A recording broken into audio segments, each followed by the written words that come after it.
ជំរាបសួរពុកម៉ែបងប្អូនអមអូមកទៀតហើយអានចែកជូនពុកម៉ែបងប្អូនស្ដាប់ទៀត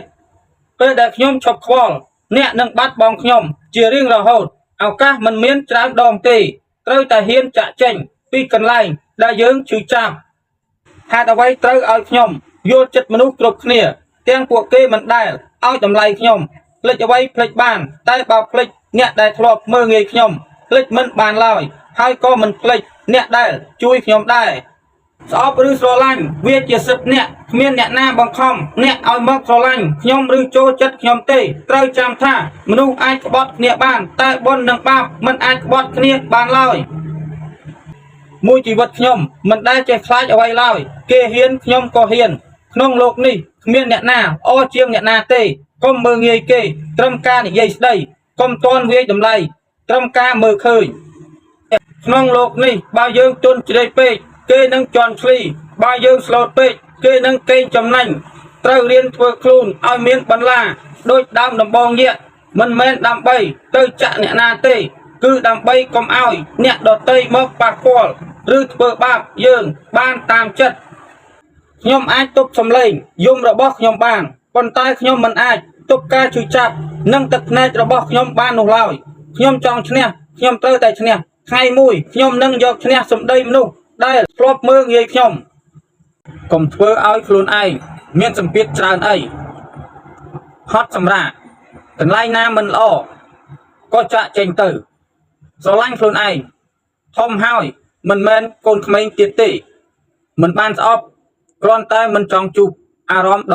ដែលវាសាំមិនផ្ដល់ឲ្យក៏មិនទាមទារត្រូវចាំមនុស្សល្អគឺមិនដែលបង្ហាញខ្លួនពេលយើងជោគជ័យនោះទេតែមនុស្សល្អនឹងបង្ហាញខ្លួននៅពេលយើងធ្លាក់ដល់ចំណុចសូន្យមនុស្សសម័យឥឡូវគេត្រូវការតែពេលមានប្រយោជន៍ដល់ពេលយើងអស់ប្រយោជន៍ហើយនោះគេទាត់ចោលហើយគេមិនចូលចិត្តខ្ញុំតែគេតាមដានខ្ញុំ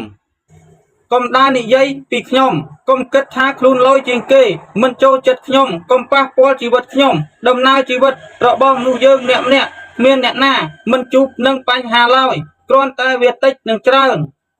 កុំខ្វល់ច្រើនពេកមិនល្អតាមគេគិតទៅគ្មានពេលទៅអង្គុយចាំតែគប់ចិត្តគេទេគេមើលមកមិនក៏តាមតែគេទៅមនុស្សដែលដើរដោយ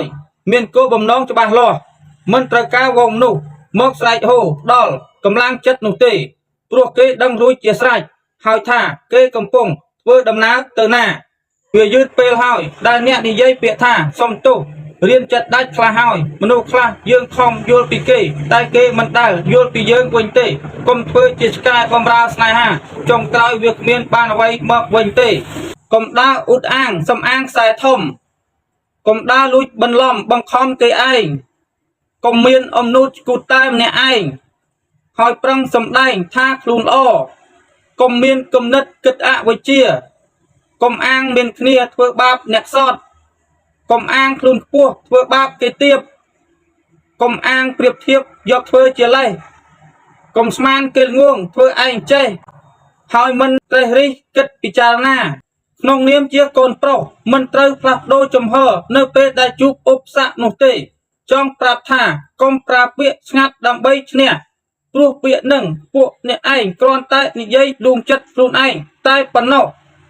កូនមាសម្ដាយរឹងមាំណាកូនដួលហើយត្រូវតែក្រោកជីវិតរបស់យើងនៅវែងឆ្ងាយណាស់កូនមិនត្រូវបញ្ឈប់ដំណើរជីវិតត្រឹមតែប៉ុណ្ណឹងទេនាវាជីវិតត្រូវទៅមុខជានិច្ចទោះបីជាត្រូវឆ្លងកាត់ជួបភ្លៀងរលកសមុទ្រក៏កុំចុះចាញ់ឡើយល្អមើលតែមិនល្អរាប់ទេពិបាកស្គាល់ចិត្តនិងគំនិតណាស់បើយើងខំថែអស់ពីសមត្ថភាពហើយនៅតែមិនគង់វង្សមានន័យថាយើងដល់ពេលត្រូវទៅហើយវាមិនមែនជារបស់យើងទេស្ដាប់គ្រប់រឿងតែកុំជឿគ្រប់រឿងពេកព្រោះអំបិលនិងស្ករមានពណ៌សដូចគ្នាត្រូវចិត្តគេស្រឡាញ់ខុសចិត្តគេនិងស្អប់គ្មានអ្វីផ្គាប់ចិត្តមនុស្សត្រូវនោះទេខ្ញុំគ្រាន់តែឆ្ងល់ថាតើភាពស្មោះត្រង់និងការលះបង់របស់ខ្ញុំមានតម្លៃដែរទេព្រោះអ្វីដែលខ្ញុំទទួលបានមិនសមនឹងការលះបង់របស់ខ្ញុំសោះពិភពលោកនេះធំពិតមែនសូម្បីតែអ្នកយល់ចិត្តម្នាក់ក៏ខ្ញុំរកមិនបាន